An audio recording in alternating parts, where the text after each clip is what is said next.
السلام علیکم hearts channel کے تمام سامعین کو خوش آمدید۔ امید کرتا ہوں کہ آپ سب بخیریت و عافیت ہوں گے اور اللہ تعالیٰ کے فضل و کرم سے اپنی زندگیاں گزار رہے ہوں گے۔ گزشتہ ویڈیو سلطنت عثمانیہ کے ایک عظیم چشم و چراغ جن کا نام سلطان سلیم اول تھا ان کے بارے میں بات کی تھی، اور اس میں جو ان کی جنگ چال دران ہوئی تھی جو کہ ایران کے شاہ اسماعیل صفوی کے ساتھ ہوئی تھی، اس کے بارے میں بات ہوئی تھی۔ آج ہم اسی سے آگے کنٹینیو کریں گے اور ہم دیکھیں گے کہ کیا آیا کہ صرف جو سلیم اول ہے اس کی لڑائی، اس کی جنگ صرف شاہ اسماعیل صفوی کے ساتھ تھی یا اس کے علاوہ بھی کسی کے ساتھ تھی؟ تو آئے ہم دیکھتے ہیں اس کے بارے میں۔ تو ویڈیو میں آگے بڑھنے سے پہلے آپ سے گزارش ہے کہ جن احباب نے چینل کو سبسکرائب نہیں کیا چینل کو ضرور سبسکرائب کریں، بیل کے آئیکن کو پریس کریں، اور ویڈیو پسند آئے تو ویڈیو کو لائک کرنا نہ بھولیں۔ بڑھتے ہیں موضوع کی طرف۔ تو جی بالکل، سلطان سلیم کے شاہ اسماعیل صفوی کے علاوہ بھی کافی سارے مارکہ جات ہوئے، جن میں سب سے پہلا ایک تھا مملوک سلاطین۔ ایران کی مہم کے دوران ترکی سرحد پر مملوک سلاطین کی فوج متعین ہوئی جو ترکوں کے لیے باعث تشویش تھی۔ سلیم کے زمانہ میں وہاں کا حکمران کانو غوری تھا جو شاہ اسماعیل صفوی کا حامی تھا۔ کردستان اور دریائے بکر کی فتح کے بعد ترکوں اور مملوک سلاطین کی سرحدیں ایک دوسرے سے مل گئی۔ اس سے مملوک کو خطرہ پیدا ہوا، چنانچہ کانو غوری نے 1516 میں ایک زبردست فوج شام کے شمالی علاقہ میں متعین کر دی تاکہ عثمانی فوجوں کی نقل و حرکت پر نظر رکھی جا سکے، اور اس نے خود حلب شہر میں آ کر قیام کیا۔ بلا شبہ انہوں نے بایزید کے مقابلے میں کامیاب جنگیں لڑی، لیکن اب ان کا مقابلہ بایزید سے بالکل مختلف انسان سے تھا۔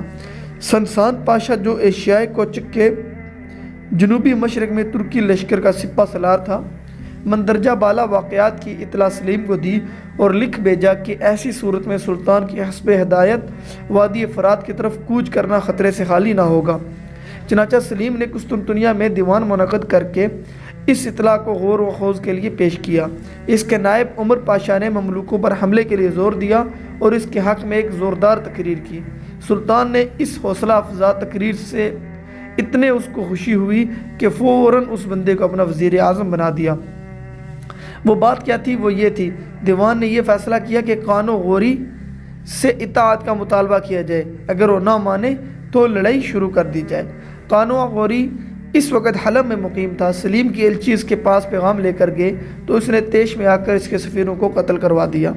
سلیم 1516 میں شام کی فتح کے لیے روانہ ہوا، اور جب عثمانی لشکر شام کی حدود میں داخل ہوا تو اس وقت کانو غوری کو اپنی غلطی کا احساس ہوا اور اس نے سفیروں کو رہا کر کے صلح کی کوشش کی، مگر اب وقت گزر چکا تھا اور سلیم قسطنطنیہ سے صلح کے لیے تو بالکل بھی روانہ نہ ہوا تھا۔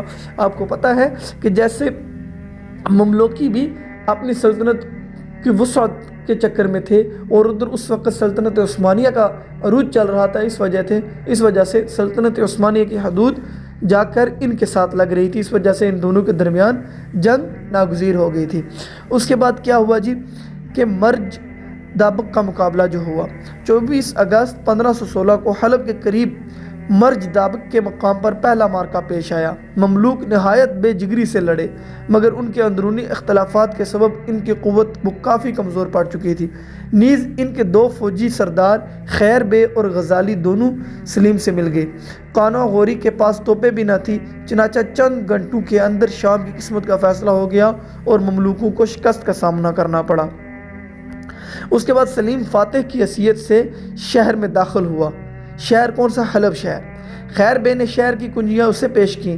شہر کے باشندوں نے حاضر ہو کر وفاداری کا حلف دیا۔ وہ جامع مسجد میں گیا جہاں اس کے نام کے خطبہ پڑھے گئے، اور خادم الحرمین کے لقب کے ساتھ حلب میں چند روز قیام کے بعد سلیم کے دوسرے شہر فتح کرنے کا ارادہ ہوا اور وہ وہاں کے لیے نکل کھڑا ہوا۔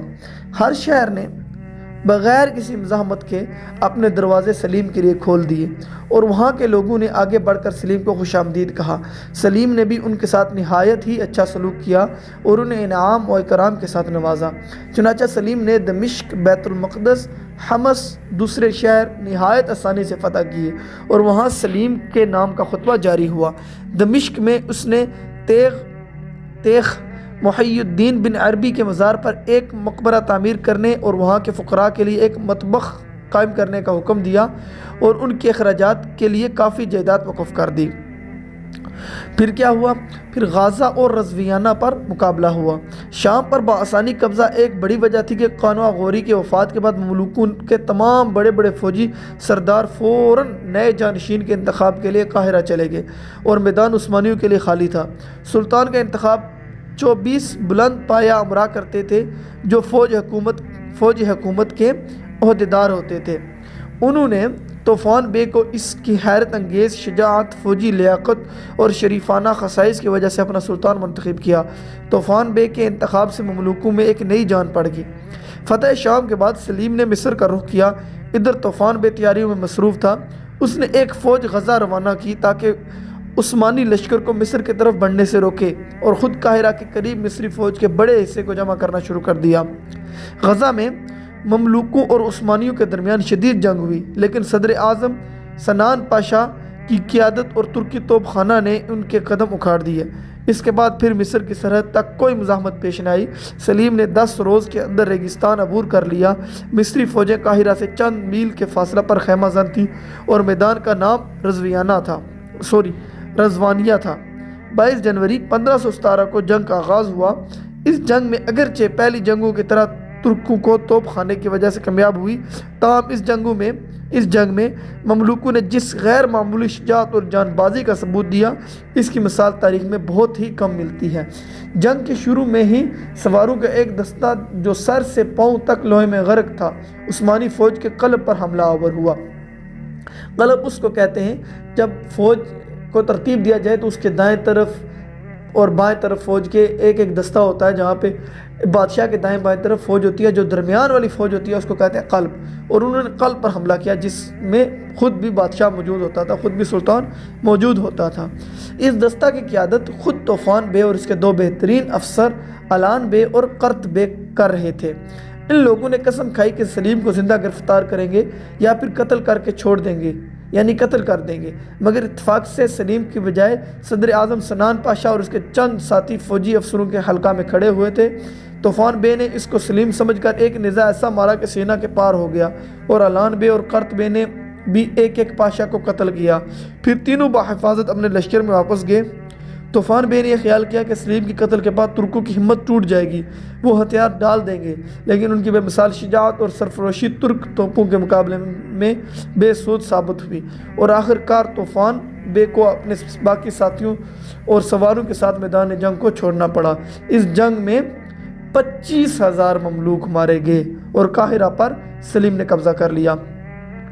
جنگ رضوانیہ کے ایک ہفتے بعد ایک عثمانی دستہ قاہرہ میں داخل ہوا، لیکن طوفان بے نے چھپ کر حملہ کیا اور پورے دستے کو قتل کر دیا۔ اب سلیم نے اپنی بہترین فوجیں قاہرہ پر قبضہ کے لیے بھیجی۔ اگرچہ شہر کے باہر کوئی مضبوط دفاعی مقامات نہ تھے، لیکن مملوکوں نے ہر سڑک کو میدان جنگ اور ہر مکان کو قلعہ بنا دیا۔ عثمانیوں کو قدم قدم پر شدید مزاحمت کا سامنا کرنا پڑا۔ 3 دن تک نہایت سخت لڑائی ہوئی۔ آخر کار خیر بے کے مشورے سے سلیم نے عیارانہ اعلان کیا کہ جو مملوک ہتھیار ڈال دیں گے ان کی جان بخشی کر دی جائے گی۔ اس اعلان کو اعتماد میں لیتے ہوئے مملوکوں نے لڑائی بند کر دی اور ان کے 800 ممتاز آدمیوں نے اپنے آپ کو سلیم کے حوالے کر دیا، جنہیں سلیم نے خلاف وعدہ سب کو قتل کر دیا۔ اس کے بعد اس نے شہر میں قتل عام کا حکم دے دیا۔ اس قتل عام میں تقریباً 50,000 آدمی مارے گئے۔ اس کے بعد قرط بے کچھ دن تک قاہرہ میں چھپا رہا۔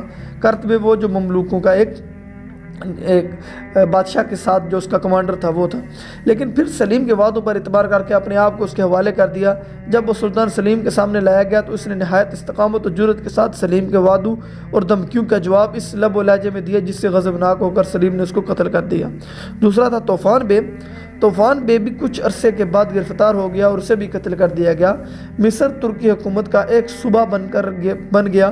یہاں کے نظم و نسق چلانے کے لیے 24 مملوکوں کی ایک مجلس سے مشاورت قائم کی گئی اور از خیر بے کو اس کا پاشا مقرر کر دیا گیا۔ اسی کے ساتھ ویڈیو کا اینڈ کیا جا رہا ہے۔ انشاءاللہ اگلی ویڈیو میں آپ کے سامنے کسی نیکسٹ ٹاپک پر بات کی جائے گی، اور انشاءاللہ نیکسٹ ہم کوشش کریں گے کہ سلیمان اعظم کے اوپر بات کی جائے، جو کہ جس کو سلطنت عثمانیہ میں بہت اہم مقام حاصل ہے۔ تو اس کے ساتھ ویڈیو کا اختتام کرتا ہوں۔ اللہ حافظ۔